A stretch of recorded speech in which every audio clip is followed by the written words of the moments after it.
Okay, hi guys. So today we are going to see about deviated nasal septum. So see here, this is a normal septum and here the septum is deviated. So we will see about the etiology. So it is a most common deformity of the nasal septum, and etiology, regarding etiology, trauma is there. So any lateral blow on the nose will cause displacement of the septal cartilage from the vomerine groove and the maxillary crest, and if there is a crushing blow from the front, it may cause buckling is change in shape of the nasal septum, and it may also cause twisting, fractures and duplication of the nasal septum. And injuries to the nose most commonly occurs in childhood, right? At birth, when there is a difficult labor, when the nose is pressed along the birth canal, then it may also be the most common cause leading to deviated nasal septum. And the next etiological factor is developmental error. So if there is an unequal growth between the palate and the base of the skull, then it may also lead to buckling of the nasal septum.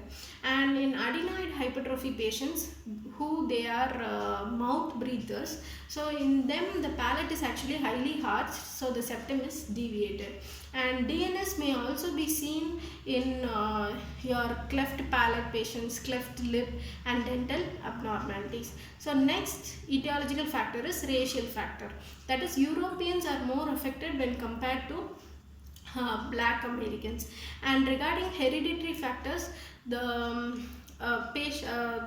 several members of the same family, they may also have deviated nasal septum. Now coming to the types of the deviated nasal septum, as you can see there are 5 types: anterior dislocation, C-shaped deflection, S-shaped deflection, nasal spur and thickening. So anterior dislocation, the septal cartilage may be dislocated into any of the nasal chambers, any one of the nasal chambers. Regarding C-shaped deflection, as you can see the concave side of the nasal chamber with this more, and it may lead to hypertrophy of the it may lead to compensatory hypertrophy. And regarding S-shaped deflection, it may lead to bilateral nasal obstruction. And spur is nothing but it is a shelf-like projection present between the bone and cartilage, that is at the junction of the bone and cartilage. So this shelf-like projection may lead to headache, and it may also lead to epistaxis. Epistaxis, how? By the vessels stretched, they may lead to epistaxis on the lateral wall. And thickening of nasal septum, generally it may be due to any cancer, so it may be due to organized hematoma. Now moving on to the clinical features. Clinical features, it occurs in any age. Okay, so and males are usually more affected than females.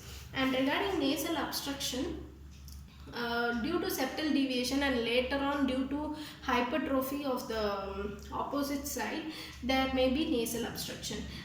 In nasal obstruction, high septal deviations are more obstructed than low septal deviations. And regarding site of obstruction, it may occur in choanal, it may occur in terminal, it may occur in vestibular or attic, anywhere it occurs. Okay, and the next clinical feature is headache. So regarding headache, as I already discussed, the spur type of the nasal deviation will lead to headache. And another one point is here is contact point headache. So regarding contact point headache, it is also known as Sludder's neuralgia or sphenopalatine ganglion neuralgia. So the pressure exerted by the middle turbinate over the adjacent sensory nerves of the DNS, it may lead to a pain known as anterior ethmoidal nerve syndrome or ethmoidal neuralgia. Okay, and the next important clinical feature is sinusitis. So sinusitis, due to this deviated nasal septum, it may obstruct the sinus bones, which may lead to poor ventilation of the sinus. This poor ventilation may lead to infection, so thus leading to sinusitis. And the next clinical feature is epistaxis. As I already said, the spur type of deviated nasal septum may lead to epistaxis. Anosmia. Anosmia is loss of sense of smell. Why? Because the inspired hair has not reached the olfactory region. Okay. So next is external deformity. There may be deviation of cartilaginous or bony or both dorsum of the nose, deformities of the nasal tip or columella can occur. And middle ear infection can occur, that is acute otitis media. இது ஏன் நடக்குது அப்படின்னா due to the postnasal discharge of the sinusitis, this postnasal discharge via the eustachian tube reach your middle ear, leading to middle ear infection. And the other problem may be cosmetic due to crooked and deviated nose. Now coming to the investigation, as you can see here, this is a Cottel's test. This is done for nasal valve patency.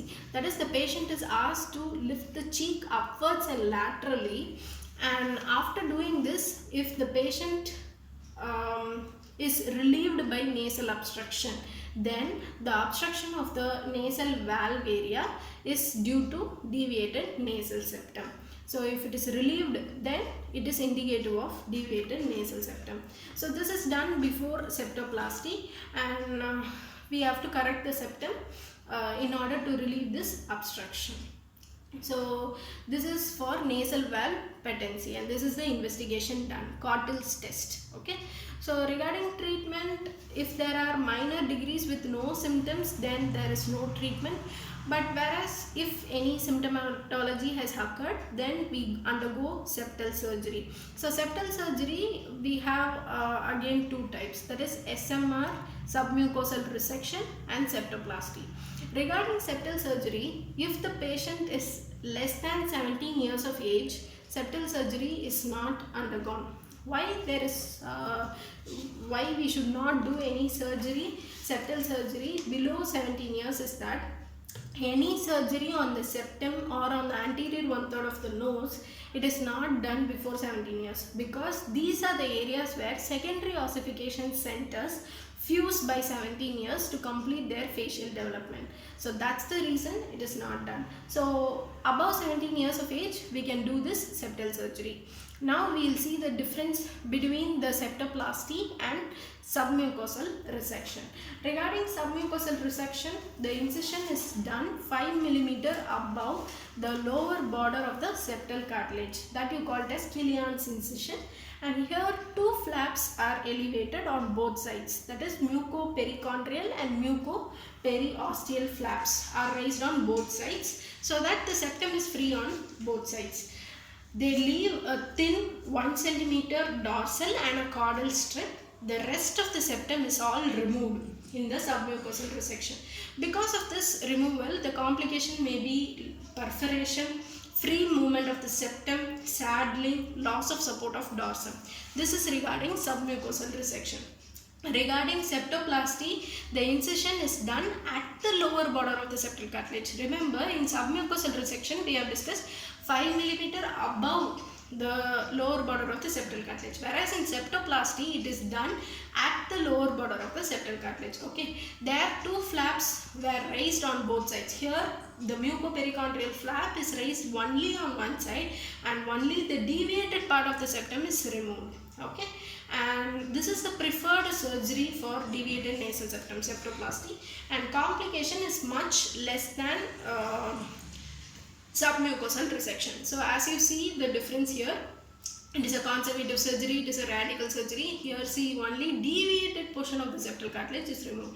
Here the entire thing is removed, and flap, you can see the septal perichondrium is elevated only on one side. Here it is elevated on both sides, and the complication is much uncommon. Here it is common. So now moving on to a case history. Patient named Mr. Raja, age 34 years. He is a teacher working and residing in Trichy. Came with the chief complaints of nasal block on left side for past 1 year and nasal discharge for the past 8 months. History of presenting illness: patient was apparently normal 1 year back, after which he developed nasal obstruction which was unilateral in left side, and it was insidious in onset and associated with mild loss of smell.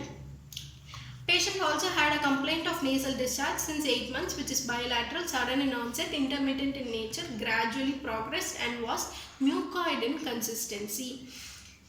There was no history of fever, no history of sneezing, itching or watering of eyes, no history of ear pain, no history of sore throat, no history of snoring and no history of headache. See, we have to rule out. We have asked the history of fever and sneezing, itching or watering of eyes. This is to rule out allergic rhinitis. Remember, the patient is a teacher, so he had a contact with the chalk piece. So we have to rule out the allergic rhinitis problem. And there was no history of snoring, that is mouth breathing, etc. stuffs, in order to rule out adenoid hypertrophy. And regarding history of headache, this is ruled out in order to rule out sinusitis. So these are the negative histories which we have noted. Now regarding past history, no history of similar complaints in the past, no history of diabetes mellitus, hypertension, pulmonary tuberculosis, sexually transmitted disease, and no history of any respiratory allergy. Regarding treatment history, there was no history of any previous surgery and no history of any drug allergy. Regarding personal history, he had a mixed diet, good appetite, sound sleep, and he had regular bowel and bladder habits, no history of smoking or alcohol. Regarding family history, he is married and there was no history of any member of the family suffered with the same symptoms. Now regarding the general physical examination, patient is moderately built and nourished. Patient looks well conscious and cooperative. Regarding the vital signs, pulse is 77 beats per minute, regular, normal in volume and character, no radiofemoral delay. Condition of the vessel wall is normal. BP was 120/90 mmHg in right arm sitting position. Temperature, he was febrile, and respiratory rate 16 breaths per minute.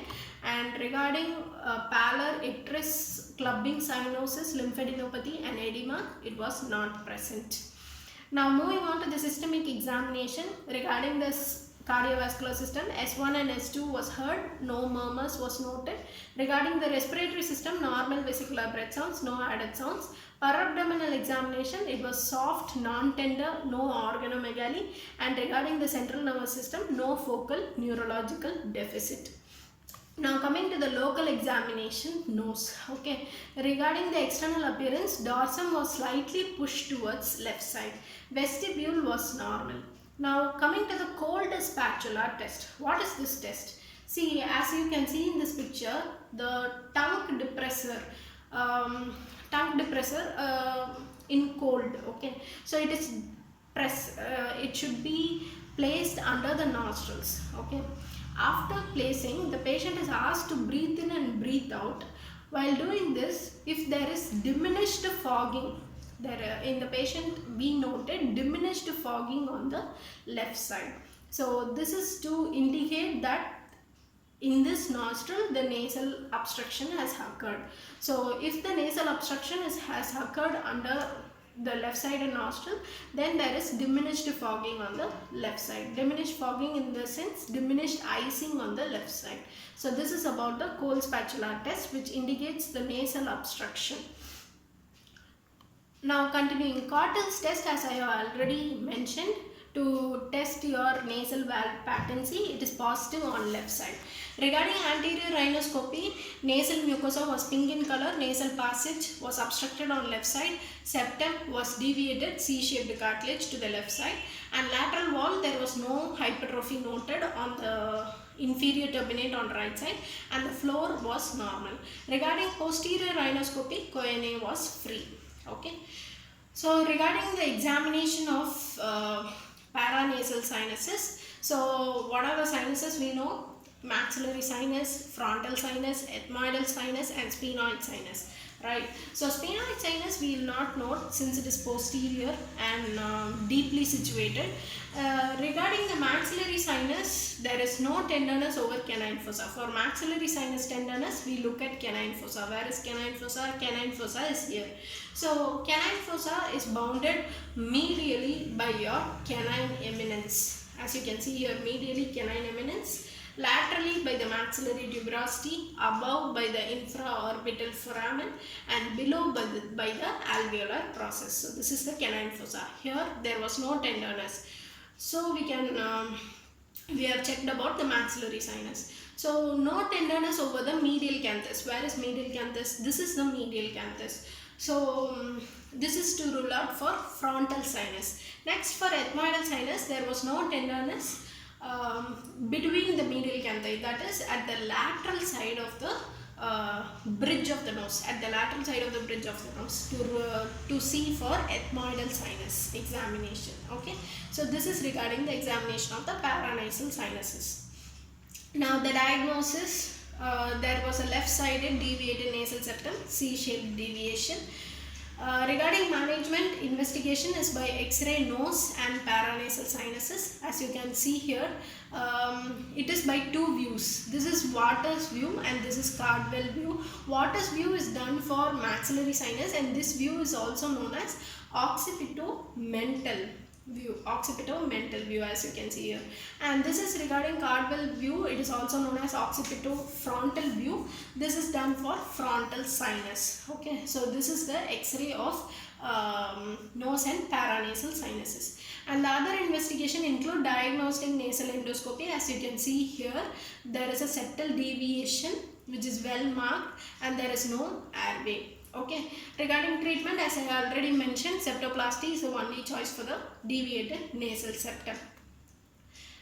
Now that's all the case, guys. So we'll see about some instruments, okay, which is done. This is Tudicum nasal speculum. Regarding this is used for anterior rhinoscopy, and here the speculum is holded in non-dominant hand with the index finger pointing you, and middle finger should use for closed and releasing. For closing and releasing, you should use the middle finger, and the blades must be parallel to the nasal septum. Okay, and this is Killian's self-retaining nasal speculum. Okay, so regarding this is self-retaining and both the hands of the operator are free. Okay, and its use is again septal surgery. For septal surgery, this speculum is used. And this is Lux forceps, and this is also again used for septal surgery, and also it is used for biopsy. This is Howarth elevator. See, this Howarth elevator, it is used to elevate your mucoperiosteum flap in nasal surgery. That is in SMR, submucosal resection. This elevator is used for elevating mucoperiosteum flap on both sides in nasal surgery. So this is Killian's gauge, and Killian's gauge, it is used for removing the maxillary crest in septoplasty. Okay. Regarding nasal dressing forceps, see, this is Tilley's nasal forceps. It has a box type joint and it is used for nasal cavity packing.